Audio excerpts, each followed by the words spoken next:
honored to be moderating the session with some of the elite learned panelists here.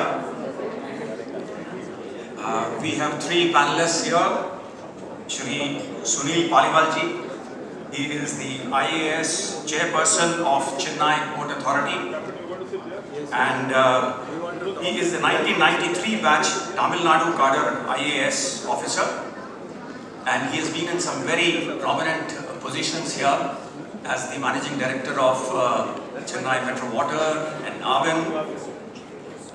He has done his BTech in Computer Science from IIT Kanpur, MS in Computer Science from University of Maryland, USA, and MBA from University of Birmingham, UK.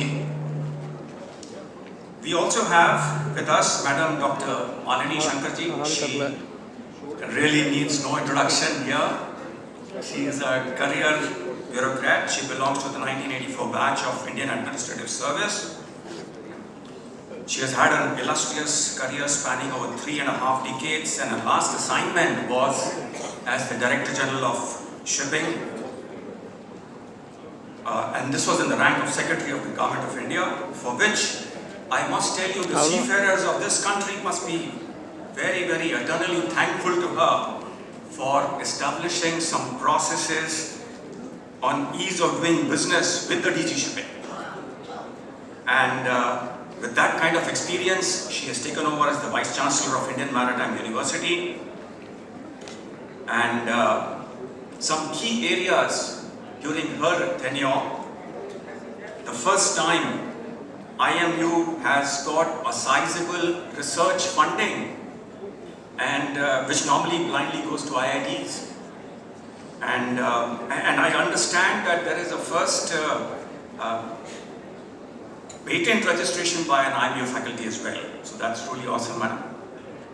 We also have Shri Jayant Singh ji here, and he is the Project Director of Infrastructure at the NITI Aayog. He belongs to the 1994 batch of Indian Railways Traffic Service, and he is an alumnus of St. Stephen's Delhi and London School of Economics. He has served in the Container Corporation of India, where he set up a number of multimodal logistics terminals in Rajasthan and Haryana. He was also associated with the launch of the first double-stack container train in Asia in 2006. After that, he was in the Ministry of Ports, Shipping and Waterways as the Vice Chairman of Indian Waterways. And his area of specialization is in the field of public policy, particularly infrastructure and governance. So, ladies and gentlemen, let us start. Firstly, I would like to state, as a common citizen of this country, I am overwhelmed to see the transformation which has come about in the basic documentation of these policies which are coming out of the center. There was a time when these policy documents was as vague as that can be. You needed some specialist lawyers to read it out. But today, whether you look at the logistics policy, you look at the 2047 Amrit Kaal, these are thoroughly researched documents. There are several working groups which have been working on it, on very specific topics. They have outlined what is the current scenario, what is the future actions which are needed, what are actionable points with KPIs for monitoring. And that means business in no uncertain terms. So, starting with this, Sir Paliwal ji, sir, first of all, for you. One of the key themes of this 2047 vision is to develop a world-class next generation ports. Sir, the gap is really very huge. And most of the developed economies, what I see is that the ports are national assets. The ancillary services play a key role. Technological advancements like smart key operations, they are the order of the day. We are nowhere close to these hubs which are there in China and Singapore. Sir, ports are very critically located. I have seen some ports say that they actually orchestra the eco-supply chain. Matter of fact, sir, Chennai Port website also says that we are going to be catalyst for sustained development of the region. We will anticipate and adapt the global changing scenario. These are powerful words, sir. We would like to listen from you. How is this taking traction, sir? Thank you. Basically, I would like to answer this question for both our ports, that is Chennai Port and Kamarajar Port. Absolutely. And the way it is being done, as you have rightly told, that Government of India, through various documents like Maritime India Vision, which was launched by our Honorable Prime Minister, that talks about what will be done up to 2030. And then, of course, realizing that maritime sector is a very long-term kind of an assignment, and also in line with the government's thinking of making India a developed nation by 2047, that is when we complete 100 years. Very clear roadmap has been put out for all the participants of the maritime sector, whether it is government or it is non-government. And in all areas, whether it is ports or it is shipping or inland waterways, so all these areas. So in line with that, both these ports, that is Chennai Port and Kamarajar Port, have also a long-term roadmap where we have identified that, okay, this was done in 2022. So what are we going to do over next 25 years? That is in terms of infrastructure, and next in terms of connectivity, third in terms of digitization, and fourth is we are all very aware about climate change now. So how do we shift towards green? So in line with what all ports have done, both these ports have also done. Of course, these things are never static. For example, when Kamarajar Port started, a very, very live example will be Kamarajar Port. When Kamarajar Port started its operations in June 2001, it was supposed to be a coal port, but today it is a multi-cargo. So you have a roadmap, but then you have to take into account what is happening around you. With that in our mind, we have very clear goals set up for Chennai Port and also for Kamarajar. Now, Kamarajar Port is outside the city. It is a new port, only 25-year-old. So there we are adding on to our cargo handling capacities. So we are adding new berths. In fact, in the month of January itself, Honorable Prime Minister inaugurated a new berth there, general cargo berth. Another berth is getting ready, where the work will be done by December and it will be commissioned by March of 2025. And then ultimately we know that we will be able to reach up to 178 million tons per annum capacity in 2047 from the current capacity of around 58 million. We also are doing this infrastructure in the way that, because we know that vessel sizes are increasing, so the way we do our berths also, we are now also going to, they have been done technically in a manner where we can increase the drafts, which is not possible for some of the berths in Chennai. So there again we are going to become CAPE compliant. In fact, already letter of award has been issued, and so we can handle the biggest vessels in the world today. On the other hand, the focus in Chennai Port is more on connectivity. So here we are in the heart of the city. And as we all know that cities develop around ports, whether we look at Kolkata, we look at Mumbai, or we look at Chennai. So here connectivity is an issue. So with Government of India, organizations like NHAI, we are putting up an elevated protocol and work is already on.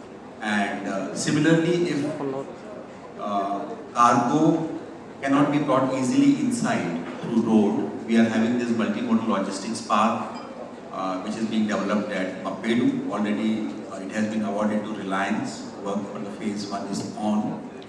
And similarly, we have taken up a rail shed at Jolarpet so that we assemble and disassemble cargo there, and through rail also we can bring it to our. Now this doesn't mean that Kamarajar Port is not looking at connectivity. Kamarajar Ports also wants to be future ready. So we have done what we call Southern Port Access Road, that has already been completed by the port itself. Under JICA assistance, Government of Tamil Nadu is doing what we call Section 1 of Chennai Peripheral Road, and we also call it Northern Port Access Road. So that's around 25 kilometers. That is also under progress right now. We have already doubled our rail connectivity, and keeping future in mind, we have already assured that we are able to connect into Minjur as and when we require. Today we don't require it. So basically, these are the hard solutions that we are talking about. Then we are also looking at soft solutions. Soft solutions are like adoption of digital technology. So in Chennai Port, we are right now doing what we call Enterprise Business System, EBS. In fact, 5 major ports are doing it, and I'm happy to say that we are one of the leading actors in that. Our progress has been the fastest. And similarly, Kamarajar Port also has done adoption of this latest technology. It has developed its own port operating system. So that also we are working on. The last part which I mentioned is about future, that is greening. So there, what we are doing is that in Kamarajar Port, in fact, yesterday incidentally, the Honorable Minister has launched the shore power. So we, while both the ports, especially Chennai, has been doing it for defense vessels, and our own small crafts. But for the first time for commercial vessels, we have started this in Kamarajar Port. That is on our 2 gold berths. So on each and every aspect which has been pointed out, a roadmap has been set in Maritime India vision and Amrit Kaal vision. We are working in both the ports. Thank you, thank you. Yes. Yes, we have to start somewhere. And the biggest constraint is with the ports which are, as you said, already existing in the city center. It is better to have a new port with a larger development like what the Secretary was mentioning about Part 1 and yeah. All right, sir, coming to Madam. We know that you have worked on this working group which was on the topic of research and training and development, your core area, madam. And as we can see, you've already taken the first steps. We also know that how difficult it is in the maritime sector, which is basically a skilling sector, not so academic, but you have taken the first steps. I also heard that you have had a R&D conclave very recently where we have introduced some fellowship schemes on PhD scholars. So can you please elaborate on these issues, madam? Thank you so much, Captain. I think for a long time India has been what you call in management parlance price takers rather than price makers. So it's the same thing in R&D.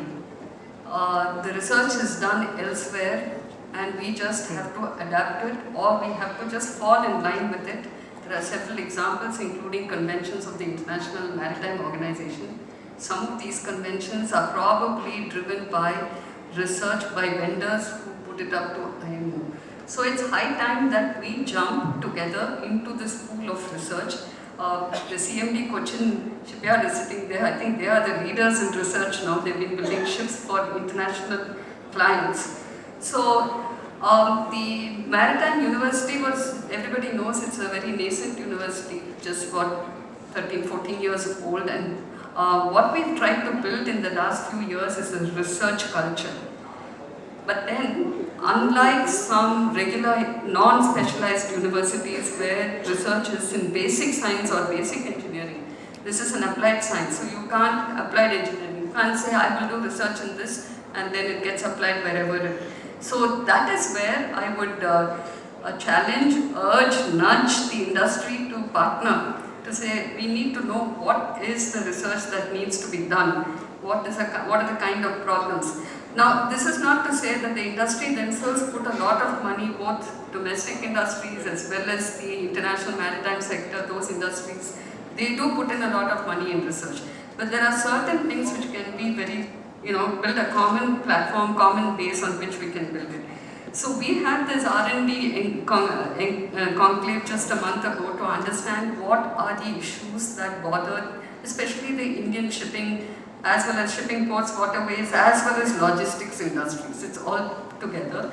We've got some ideas, we'll be putting that in place. But the more ideas we get from the industry, there will be a better partnership.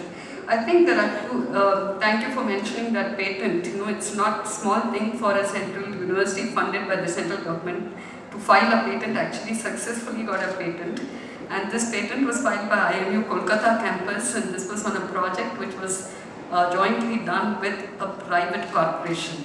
There is a second patent which has been filed purely by the IMU, and hopefully we'll get it. The reason I'm saying this is now we are building the capacity to do research. If you're getting a patent, that means there is a capacity. I would like to just place 2 points, for your thought, for the industry especially. One is, there used to be a training center for ship design in Visakhapatnam. It was known to be excellent, but when it got subsumed into the university environment, what happens is it goes into academics, courses, classes, exams and degrees. So somewhere the ship design center did not get the attention or the specialized attention that it deserves. And we are now requesting the Government of India to support us in restarting the ship design center, maybe with, and for this you need a kind of cluster. You need, the shipyards to pitch in, you need industry to pitch in. And we held an R&D meeting in Visakhapatnam specifically for this, and along with some of the state governments. What we identified is there is one software which is very, very expensive for a ship. Let me go back one degree and say we have a course in shipbuilding and naval architecture and shipbuilding and naval architecture and ocean engineering. Incidentally, they are the ones which get filled the fast, and we have 23% girls also. Their placement is 100% because they get picked up by European designers. But what we need to do for the Indian industry, because we are looking at big shipyards, it's okay. What about the small shipyards? Where do they go for designing? Can they afford it? MSME. So there, one of the things which was pointed out was the software is very expensive. So if the government or IMU can have that software, then it will become more cost effective. It's a common facility kind of thing. The second is, within shipbuilding and ship repairs, trained manpower is not available. So the industry tells, now we're talking about small industries, small shipyards. When they train the manpower, then they just leave and go to another company or they go abroad. So what is the method that we can evolve to come together and help this trained manpower, have a consistent career path? So one of the options that we are looking at with one of the state governments who are coming forward is to see whether we can identify an ITI, where one or two ITIs where they have they get a diploma in electrical engineering, mechanical engineering, and then you upskill them for this, so that you have a pool from which the industry can choose. A third is not just shipbuilding but also ports, the formation of clusters. We are capitalizing and facilitating discussions with one or two state governments have come forward, everybody says everything is in the state government, right? The implementation, it can't be with the central government alone. To see whether you can have a cluster in which this, they all, it's like Norway. Norway is supposed to be very big in cluster formation because they have the shipbuilding yards, they have the universities, they have the research, but they also have ancillary units which can supply. Now the bigger shipyards also have problems. The delay in construction and delivering on time is also because of non-availability of the parts and the spare parts. So maybe things like propellers, etc., it will take some time, but there are smaller parts that can be made locally, but they need to be, you need to have a dialogue. So we actually had a dialogue with the government of Tamil Nadu, Industries Department, to see whether we can have such a cluster in Coimbatore, which already has a very industrial, culture. The automotive sector has become big in Tamil Nadu primarily because there was that culture, industrial culture in Coimbatore. So these are some of the things. Apart from that, I'd just like to share that the university has started an incubation center. We've already got 2 people who are willing to come and try out their the project there. So going ahead, we will invite the industries to come and use this. Like the secretary said, IIT Madras is one, but we also have a nascent one coming up in the IIM. Thank you. Yes, ma'am. To have a university as an academic white elephant doesn't make sense. It's the industry academia cooperation as a maritime cluster. We already have this in Gujarat. Gujarat, there is this proper maritime cluster which is actually operating out of Gujarat. So I think, yes, thank you. I'm sorry, I'm intruding here. Yes. Actually, I totally second what Madam told just now, where she was inviting the industry to tell us what kind of problems they want to solve. Because in my more than 3 decades of experience, I can say that this sector, maritime sector, is somewhere I saw a very, very good coordination between the academia and the actual industry. In fact, the fact that we are bringing and developing capacities within the country has been very helpful. I can give some very good examples. For example, earlier when we were putting a berth or a terminal in a port, then simulation studies we had to go to Netherlands and we were doing there. Now in one of our terminals where the party was hesitating, we used the facility at our IIT Madras, and we brought pilots there and everybody came and they got convinced, yeah, it can be done like this. And similarly, our VTMS, that is earlier we used to use from a foreign company. Now both Kamarajar Port, they have already shifted to our indigenously developed VTMS by IIT Madras, and already Chennai Port is in the process of shifting. So these are some live examples. So as Madam said that now Maritime University is comparatively a young organization. So we have started using their expertise also. So I think industry can definitely make good use of this offer. Thank you, sir. Thank you so much. Jayant Singh. First of all, we are very, very delighted to have a person with your background at the NITI Aayog. Very few people realized initially that the shipping is one sector which is agglomeration of all the various ministries which are there. I remember the Maritime India Summit in 2016, which was happened in Mumbai, and the PM made sure that the Union Minister of every ministry was there, personally. And initially they were saying, what am I to do with here? मैं यहाँ क्या कर रहा हूँ, क्या कर रही हूँ shipping में? But it was a realization that dawned that no, so glad to have you there. And logistics is a very complicated word. It goes across various modalities. What are your experiences and how are you contributing, sir? I won't talk about my contributions or the lack of it, but I'm glad you raised this point, and I'm quite happy when I heard Drew speak in the morning about these. All our maritime assets being strategic assets for the country. We don't see it only from the prism of their quote-unquote their profitability and balance sheet. And there's something while I was in IWA, used to say that we are not Inland Water Transport Corporation of India, we are an Inland Waterway Authority.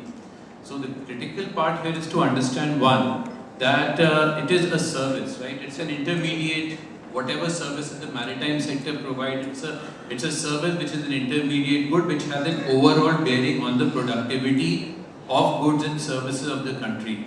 So it has to be cheap, it has to be efficient, it has to be competitive. It's very, very challenging. And the problem that a country like India, which until about 2 decades back had not really looked at its infrastructure very, very seriously, is that we have a lot to catch up. We have a lot to catch up, our potential notwithstanding. So the real challenge, as I said, is to bring about the buoyancy here. Government is doing its bit. I think the Secretary laid out that the vision and the intervention, be it in the policies, be it in CapEx, very, very succinctly. And what is happening in the center and NITI is that And in fact, it's very irritating also, especially for the Port Authority chairman can empathize with me here. There's too much of monitoring. बहुत ज़्यादा data is being generated, but I'm glad a lot of these KPIs that have come up in the recent years. Of course, they are a nuisance, but at least somebody is taking cognizance of it. To that extent, it's very critical. So some achievements I just wanted to list out, which perhaps we ought to appreciate. One is something called the World Bank Logistic Performance Index. Now, World Bank, a lot of people disagree with a lot of things which World Bank say, myself included. But anyway, I can cherry pick some interesting data here. 53 to 28 in the Logistic Performance Index. And the fact that our operating ratio is something as a railway man we are always floundering on. Operating ratio in the shipping and the maritime sector has improved by about 40%. In the port sector, has improved by 40%. A lot has been said about the turnaround time. And the investment roadmaps, mission, goals, blah, blah, blah, notwithstanding. But one area where I think there is a lot of scope is the FDI. The quantum of FDI that has come into the port sector at least, I think there's definitely a scope for improvement.